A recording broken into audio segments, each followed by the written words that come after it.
आपकी फैमिली में दिवाली वैसे ही मनाई जाती है जैसे पीढ़ियों से चली आ रही है, वही दिए वही मिठाई, भले ही अब आप एक फास्ट पेस्ड सिटी में रहते हैं। कभी सोचा है कि सोसाइटीज, खासकर इंडिया जैसी पुरानी और डाइवर्स सोसाइटी, कैसे इन पुरानी ट्रेडिशंस को मॉडर्न लाइफ के साथ जिंदा रखती हैं? काफी कूल बैलेंसिंग एक्ट है ना? हाँ बिल्कुल, ये देखना बड़ा इंटरेस्टिंग है कि इतने बदलाव के बीच भी कुछ चीजें कैसे टिकी रहती हैं। तो आज हम एक लर्निंग एडवेंचर पर चल रहे हैं। हमारा मिशन है ये समझना कि इंडियन सोसाइटी अपनी ट्रेडिशनल सोशल वैल्यूज को कैसे होल्ड करती है, अपने यूनिक कल्चर को कैसे स्ट्रांग रखती है, और टॉलरेंस और लव का स्पिरिट यहाँ इतना इंपॉर्टेंट क्यों रहा है, हिस्टोरिकली भी और आज भी। और इसके लिए हम कुछ इंपॉर्टेंट सोर्सेज यूज करेंगे, बेसिकली जो पास्ट यूपीएससी मेंस एग्जाम्स में पूछे गए क्वेश्चंस हैं उनके इनसाइट्स, एक तरह से इनसाइड स्कूप समझ लीजिए। हाँ, तो हम इसको 3 मेन पार्ट्स में ब्रेक डाउन करेंगे। पहले हम देखेंगे कि ट्रेडिशनल वैल्यूज कैसे चलती रहती हैं और क्या बदलाव आ रहे हैं। ये 2021 के क्वेश्चन पर बेस्ड होगा। ठीक है। फिर हम जूम करेंगे कि इंडियन कल्चर को सस्टेन करने में क्या यूनिक है। इसके लिए 2019 का क्वेश्चन यूज करेंगे। Got it. और आखिर में हम उस टॉलरेंस और लव के स्पिरिट की बात करेंगे, एंशिएंट टाइम से लेके आज तक, जो 2017 के क्वेश्चन पर बेस्ड है। रेडी है एक्सप्लोर करने के लिए? Let's start. Traditional values, continuity and changes. Okay, तो चलिए पहला बड़ा सवाल लेते हैं। हाँ, शुरू करते हैं। UPSC mains 2021 question: how does Indian society maintain continuity in traditional social values? Enumerate the changes taking place in it. Broad micro theme: traditional values, continuity और चेंजेस। तो सवाल यह है कि आखिर इंडियन सोसाइटी अपनी ट्रेडिशनल सोशल वैल्यूज को generation after generation कैसे बनाए रखती है। सोर्सेस कुछ की इंग्रेडिएंट्स बताते हैं, चलिए देखते हैं। हाँ बिल्कुल। पहला पॉइंट क्या है? पहला है एनकल्चरेशन। थोड़ा फैंसी वर्ड है पर आइडिया सिंपल है। बेसिकली इसका मतलब है कि हम कल्चर को कैसे सीखते और एब्जॉर्ब करते हैं, अक्सर बिना रियलाइज किए ही। अच्छा। ये वो प्रोसेस है जहाँ वैल्यूज और ट्रेडिशंस पास डाउन होती हैं, यूजुअली पेरेंट्स और ग्रैंड पेरेंट्स से बच्चों को, जैसे बड़ों की रिस्पेक्ट करना या फैमिली की इंपॉर्टेंस। ये चीजें अक्सर इम्प्लिसिटली सिखाई जाती हैं, बस फैमिली और कम्युनिटी में रहकर ही। सिर्फ एक हॉलिडे नहीं है, ये फैमिली बॉन्ड्स और कल्चरल आइडेंटिटी को रीइंफोर्स करने का तरीका है। ये एनकल्चरेशन ही है। कूल ना? बिल्कुल, वही है एनकल्चरेशन इन एक्शन। फिर आता है रिलीजन। इंडिया में मेजर रिलीजन्स जैसे हिंदुइज्म, इस्लाम, सिखिज्म, क्रिश्चियनिटी और भी हैं। उनके अपने वैल्यूज और मॉरल कोड्स हैं जो सदियों से सिखाए जा रहे हैं। राइट। और ये रिलीजन्स अक्सर स्ट्रॉन्ग कम्युनिटीज बनाते हैं जो उन शेयर ट्रेडिशनल वैल्यूज को रीइंफोर्स करने में हेल्प करती हैं। ठीक है, और इसके बाद? फिर है फ्लेक्सिबिलिटी। ये काफी इंटरेस्टिंग पॉइंट है। इंडियन कल्चर में एक कमाल की एबिलिटी है अलग अलग व्यू पॉइंट्स को अकोमोडेट करने की, कभी कभी कॉन्फ्लिक्टिंग व्यूज को भी। अच्छा। हाँ, जनरली ये नहीं लगता कि सबको एक ही फ्रेम में फिट करना है। ये फ्लेक्सिबिलिटी ट्रेडिशंस को थोड़ा अडेप्ट करने देती है बिना टूटे, जिससे वो टाइम के साथ सर्वाइव कर पाती हैं। ये तो काफी इंपॉर्टेंट लग रहा है। बिल्कुल। और फ्लेक्सिबिलिटी से ही जुड़ा है टॉलरेंस। इंडिया की हिस्ट्री बहुत लंबी है जहां अलग अलग रिलीजियस ग्रुप्स, कास्ट्स, कम्युनिटीज साथ साथ रहे हैं। एक फंडामेंटल एक्सेप्टेंस है डाइवर्सिटी की, एक तरह का पीसफुल कोएग्जिस्टेंस जिसने अलग अलग ट्रेडिशंस को कंटिन्यू करने दिया बिना डिस्ट्रक्टिव क्लैश के। समझ रहा हूँ। एक और क्रूशियल फैक्टर है इवोल्यूशन। इंडियन वैल्यूज टाइम में फ्रीज नहीं हुई हैं। सोसाइटी ने धीरे धीरे प्रोग्रेसिव आइडियाज अडॉप्ट किए हैं और अक्सर पुरानी रिग्रेसिव प्रैक्टिसेस को छोड़ दिया है। मतलब बदलाव को एक्सेप्ट करना। हाँ, ये एबिलिटी चेंज और अडेप्ट करने की कोर वैल्यूज को नई जनरेशंस के लिए रेलेवेंट बनाए रखती है। जैसे सॉफ्टवेयर अपडेट करते हैं ना, सिस्टम स्मूथ चलता रहता है। अच्छा एनालॉजी है। और आखिर में कंटिन्यूटी एंड स्टेबिलिटी। सोचिए इंडिया ने कितने इन्वेजन्स देखे, अलग अलग रूलर्स आए, लॉज बदले हजारों सालों में, फिर भी बहुत से traditional institutions, religious practices, epic stories जैसे रामायण और महाभारत, फिलोसॉफिकल आइडियाज, वो आज भी इन्फ्लुएंशियल है। सही बात है। ये इनक्रेडिबल स्टेबिलिटी और कंटिन्यूटी दिखाता है, जैसे कोई पुरानी नदी जो बहती रहती है। ओके, तो ये तो हुआ कि वैल्यूज कंटिन्यू कैसे करती हैं, है ना? लेकिन चीजें बदल भी तो रही हैं ना? हाँ, मॉडर्न लाइफ नए इन्फ्लुएंसेस लाती है। क्या चेंजेस हो रहे हैं? एक मेजर चेंज है इंक्रीज्ड जेंडर इक्वालिटी। वो ट्रेडिशनल बहुत स्ट्रिक्ट रोल्स जो मेन और वुमेन के लिए थे, वो डेफिनेटली कम हो रहे हैं। हाँ, ये तो दिखता है। ज्यादा वुमेन एजुकेट हो रही हैं, वर्कफोर्स ज्वाइन कर रही हैं, लीडरशिप रोल्स ले रही हैं। मॉडर्न एजुकेशन ने यहाँ बहुत बड़ा रोल प्ले किया है, इक्वालिटी और नॉन डिस्क्रिमिनेशन जैसे वैल्यूज को पुश करके। समझे? हाँ बिल्कुल। और क्या है, हम राइज ऑफ इंडिविजुअलिज्म भी देख रहे हैं। जैसे मॉडर्न लाइफ में मटीरियलिज्म और कॉम्पिटिशन बढ़ गया है, तो पर्सनल गोल्स और अचीवमेंट्स कभी कभी मेन फोकस बन जाते हैं। इससे कभी कभी ये हो सकता है कि कलेक्टिव वेलबीइंग, वो कम्युनिटी स्पिरिट थोड़ा पीछे रह जाता है। इससे जुड़ा एक और पॉइंट है शायद, फैमिली स्ट्रक्चर। हाँ बिल्कुल, वो है nuclearization of family. Traditional joint family system जहां मल्टीपल जनरेशन साथ रहती थी, अब कम कॉमन हो रहा है। ज्यादा लोग न्यूक्लियर फैमिलीज में रह रहे हैं, सिर्फ पेरेंट्स और उनके बच्चे। इससे फैमिली डायनामिक्स काफी बदल जाते हैं। इंटरेस्टिंग है कि एक तरफ इंडिविजुअलिज्म बढ़ रहा है, पर दूसरी तरफ टॉलरेंस भी। हाँ, ये भी एक पॉइंट है, इंक्रीज टॉलरेंस फॉर डाइवर्सिटी कुछ मामलों में। वैसे तो टॉलरेंस हमेशा से एक फीचर रहा है, पर शायद आज खासकर अर्बन एरियाज में डिफरेंट लाइफस्टाइल्स, कल्चर्स और चॉइसेस को पहले से भी ज्यादा एक्सेप्टेंस मिल रही है। और आखिरी पॉइंट जो आजकल बहुत रेलेवेंट है, social media. Right, social media influence. ये तो डबल एज सोर्ड है ना? एक तरफ सोशल मीडिया ट्रेडिशनल कल्चर के बारे में अवेयरनेस बढ़ा सकता है और लोगों को कनेक्ट करने में हेल्प कर सकता है, हाँ, लेकिन दूसरी तरफ ये लोगों को वेस्टर्न वैल्यू से हेविली एक्सपोज करता है और कभी-कभी इमीडिएट फैमिली से डिटैचमेंट भी ला सकता है, क्योंकि ऑनलाइन लाइफ प्रायोरिटी बन जाती है। काफी कुछ है सोचने के लिए, पुराना और नया साथ साथ। अब चलिए कुछ क्विक रिफ्लेक्शन करते हैं। जरूर। आपके हिसाब से टेक्नोलॉजी जैसे social media traditional family values को स्ट्रेंथन कर रही है या वीकन? थोड़ा सोच लो, थिंक। और अगर सोसाइटी में इंडिविजुअलिज्म बढ़ता गया तो कम्युनिटी फीलिंग का क्या होगा? थिंक। जेंडर इक्वालिटी बढ़ने से ट्रेडिशनल फैमिली स्ट्रक्चर पर क्या पॉजिटिव और नेगेटिव इम्पैक्ट्स हो सकते हैं, बताओ। थिंक। ओके, एक मोमेंट लीजिए, शायद पॉज करके सोचिए, आपकी अपनी लाइफ में कौन सी ट्रेडिशनल वैल्यू अभी भी स्ट्रांग लगती है और कौन सी चेंज होती दिख रही है? Think. In short, Indian values persist करती हैं पावरफुल मैकेनिज्म्स जैसे enculturation, family learning, religion, flexibility, tolerance और एवोल्यूशन के थ्रू। लेकिन मॉडर्नाइजेशन, एजुकेशन और मीडिया जैसे बड़े forces gender roles, family structures और इंडिविजुअल प्रायोरिटीज में सिग्निफिकेंट चेंजेस ला रहे हैं। एक डायनामिक मिक्स है। बिल्कुल सही कहा। तो अभी तक हमने देखा कि ट्रेडिशंस कैसे कंटिन्यू होती हैं और बदलती हैं। अब हम नेक्स्ट पॉइंट देखते हैं, आखिर इंडियन कल्चर को इतना यूनिकली रिजिलियंट क्या बनाता है? हाँ, ये भी एक बहुत इंपॉर्टेंट सवाल है। Indian culture's uniqueness, sustaining diversity. UPSC Mains 2019 question. What makes Indian society unique in sustaining its culture? Discuss. Broad micro theme. Indian culture की uniqueness, sustaining diversity. ये क्वेश्चन उस सीक्रेट सॉस के बारे में पूछ रहा है। ऐसा क्या खास है इंडियन सोसाइटी में जो उसे अपनी इतनी डाइवर्स कल्चर को हजारों सालों तक सस्टेन करने देता है? चलिए यूनिक फैक्टर्स देखते हैं जो सोर्सेज हाईलाइट करते हैं। Interesting. पहला फैक्टर क्या है? एक बहुत ही यूनिक आइडिया है, अ कॉस्मिक विजन। थोड़ा डीप साउंड करता है, नो। बेसिकली ये एक फिलोसफिकल आउटलुक है जो बहुत सी इंडियन ट्रेडिशंस में कॉमन है, जो ह्यूमन बीइंग्स टू यूनिवर्स के सेंटर में रखता है, अक्सर उन्हें किसी डिवाइन या कॉस्मिक चीज से जुड़ा हुआ मानता है। अच्छा, इससे डाइवर्सिटी कैसे सस्टेन होती है? ये पर्सपेक्टिव इनहेरेंटली इंडिविजुअलिटी और डिफरेंसेस को वैल्यू करता है। अगर हर कोई इस कॉस्मिक प्ले का एक यूनिक हिस्सा है तो डाइवर्सिटी सिर्फ टॉलरेट नहीं की जाती बल्कि सेलिब्रेट की जाती है। ये अंडरस्टैंडिंग बढ़ाता है क्योंकि ह्यूमन लाइफ और वेलबींग को सेंट्रल माना जाता है। ये तो काफी प्रोफाउंड है। हाँ, और इस पे बिल्ड करता है principles of tolerance and respect. हमने पहले भी इस पे बात की, लेकिन ये डाइवर्सिटी सस्टेन करने के लिए की है। Mutual respect multiple cultures, languages और ट्रेडिशंस को साथ में फ्लरिश करने देता है बिना यूनिफॉर्मिटी डिमांड किए। राइट। टॉलरेंस दोबारा आ गया। हाँ, ये बहुत फंडामेंटल है। फिर है असिमिलेशन। सुपर इंपॉर्टेंट है। ये इंडिया की स्टोरी में सुपर इंपॉर्टेंट है। एंशिएंट टाइम से माइग्रेंट्स और इन्वेडर्स की वेव्स इंडिया आईं। कांस्टेंट कॉन्फ्लिक्ट के बजाय उनके कल्चर्स अक्सर peacefully existing Indian way of life में ब्लेंड हो गए। सोर्स में शुगर डिसॉल्विंग इन मिल्क की एनालॉजी यूज की गई है। वाओ। इसने इंडियन कल्चर को इमेंसली इनरिच किया। सोचिए, फूड, लैंग्वेज, आर्ट, कितने इन्फ्लुएंसेस एब्जॉर्ब हुए हैं। सोर्स ये भी मेंशन करता है कि वेस्टर्न कल्चर को भी सिर्फ ब्लाइंडली कॉपी नहीं किया गया, उसे अक्सर अडैप्ट या इंडियनाइज किया गया। इसका कोई एग्जांपल इंडियनाइजेशन का? हाँ, जैसे म्यूजिक को ले लीजिए। हमारे पास क्लासिकल इंडियन म्यूजिक है, लेकिन फ्यूजन जॉनर्स भी हैं जो इंडियन इंस्ट्रूमेंट्स और मेलोडीज को वेस्टर्न पॉप या रॉक स्ट्रक्चर्स के साथ ब्लेंड करते हैं। या इंग्लिश को देखिए, वाइडली यूज होती है लेकिन अक्सर डिस्टिंक्ट इंडियन फ्रेजेस, एक्सेंट्स और कल्चरल रेफरेंसेस के साथ। ये एक तरह का इंडियनाइजेशन है। कूल ना? हाँ, ये तो रोज देखते हैं। और क्या फैक्टर्स है? एक और फैक्टर है गहराई तक बसा हुआ sense of harmony.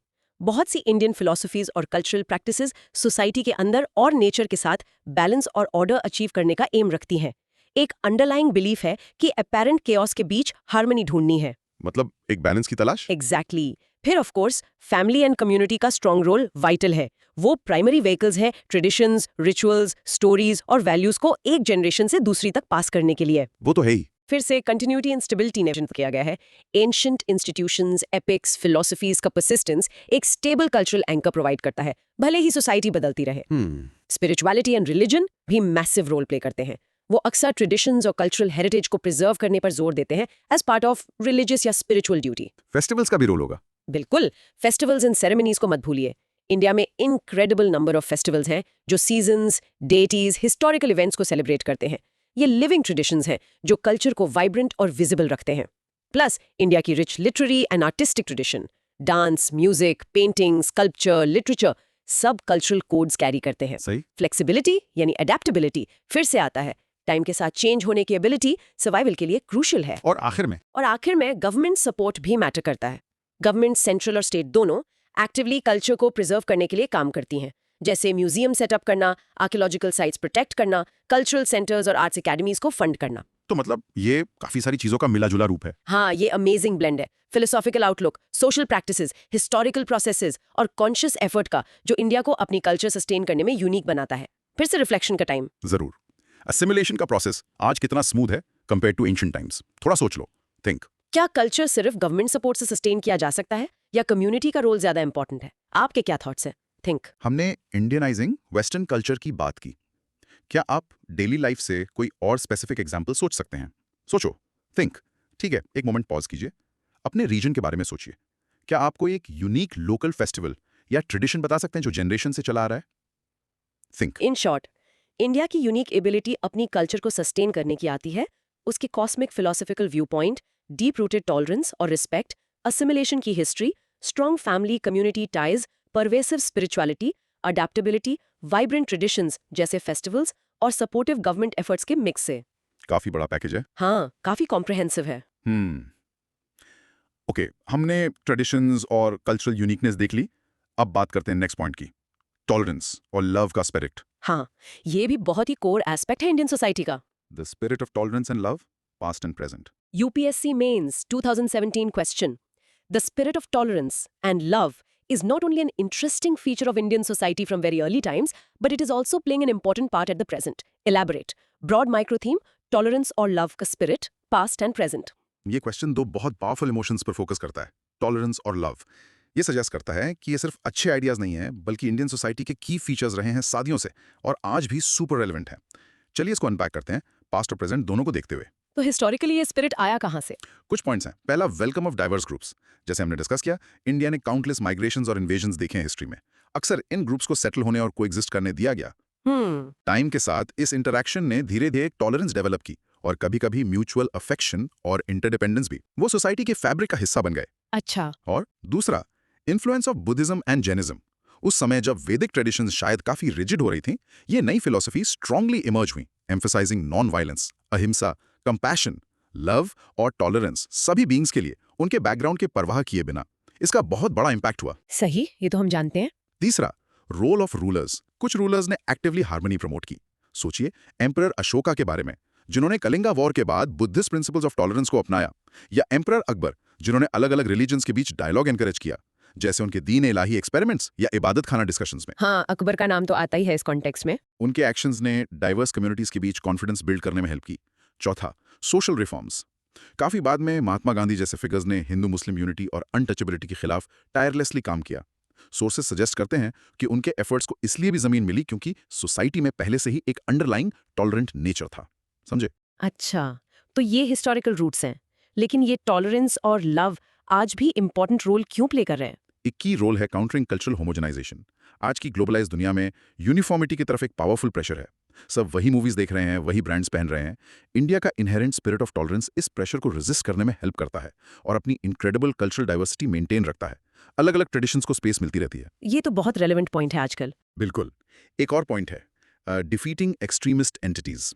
Sources argue करते हैं कि एक्सट्रीमिस्ट आइडियोलॉजीज जैसे आइसिस या नक्सलाइट ग्रुप्स जो मेंशन किए गए, अक्सर इंडिया में लिमिटेड अपील पाते हैं।